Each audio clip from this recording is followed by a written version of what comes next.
Welcome. The last time I talked about more philosophical things was on Euler's Day, February 7th, 2018, in the context of Lakatos. Lakatos is an epistemologist who was writing this famous book, Proofs and Refutations, and he lived about the same time that Feyerabend.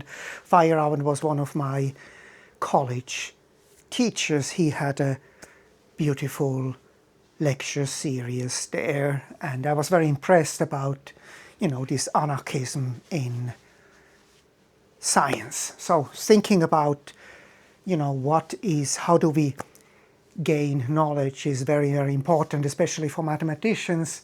And how do we know that knowledge is real? Today we would say, how do we know that an evidence stream is not manipulated?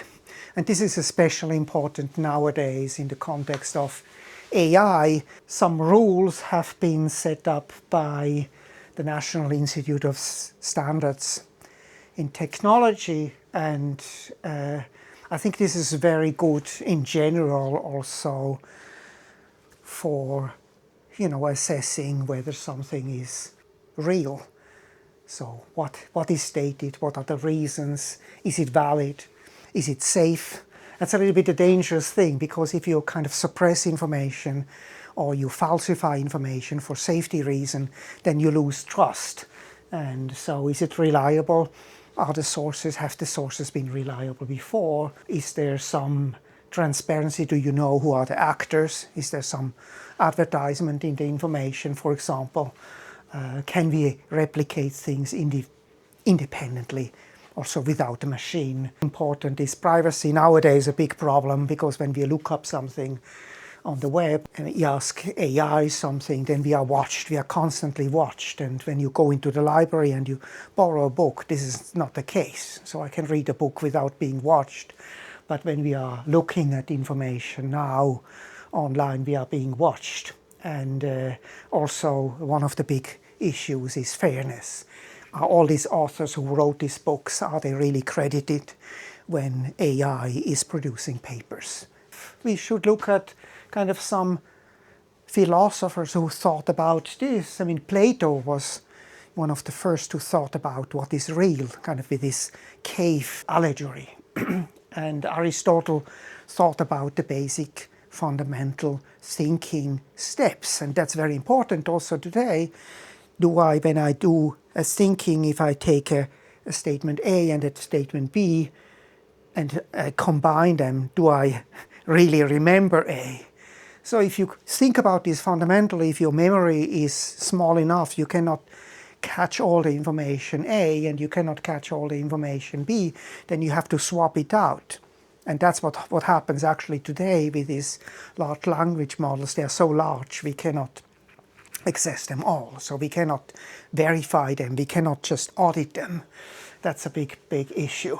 Francis Bacon is kind of one of the first who thought about the scientific method. He's considered the frog in the picture of Dyson. Dyson kind of made this picture of the bird, Descartes, and the frog, Bacon and Descartes. So these are the two different ways to think. Also, bias is kind of important now, because thinking becomes more and more probabilistic. Also, all these language models are probabilistic, but he also thought that belief needs evidence. From the Harvard perspective, Whitehead is interesting because he taught here and he lived on the Charles River.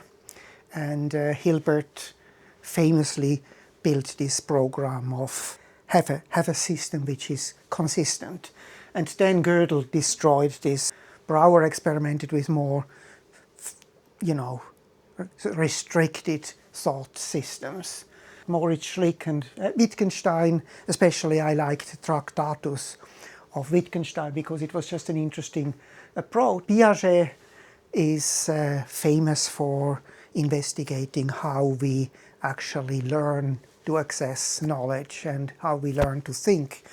And he just came back from a place where he lived in the summers Popper is, the gold standard is falsibility. It's also misunderstood. If you do something which is falsifiable, that's not necessarily science. Right? You can do nonsense. That's not necessarily science. Gödel mentioned Quine was also here at Harvard. He built a new system, like Samuel Frankel, the new foundations. And my logic teacher, Specker, and linear algebra teacher, Specker, famously, showed that the axiom of choice is not valid in that system. Kuhn came up with this concept of scientific revolution. He also was a Harvard PhD, studied physics here. Lakatos I mentioned, so he kind of dealt with these monsters of, how do you define things properly. For me, this is actually kind of a scandal, a big scandal in mathematics, that this theorem of Euler's gem formula was so many times proven wrong. And the culprit was that the definitions were not precise enough. Feyerabend, I mentioned, I was very impressed by Feyerabend, just that everything goes. I'm not so sure now about it, especially in the context of AI, whether everything goes, because we are destroying our own identity. We are in the danger of devaluating any thinking. If you can build 1,000 teritau is nothing worth anymore. So that's a little bit kind of a, depressing situation.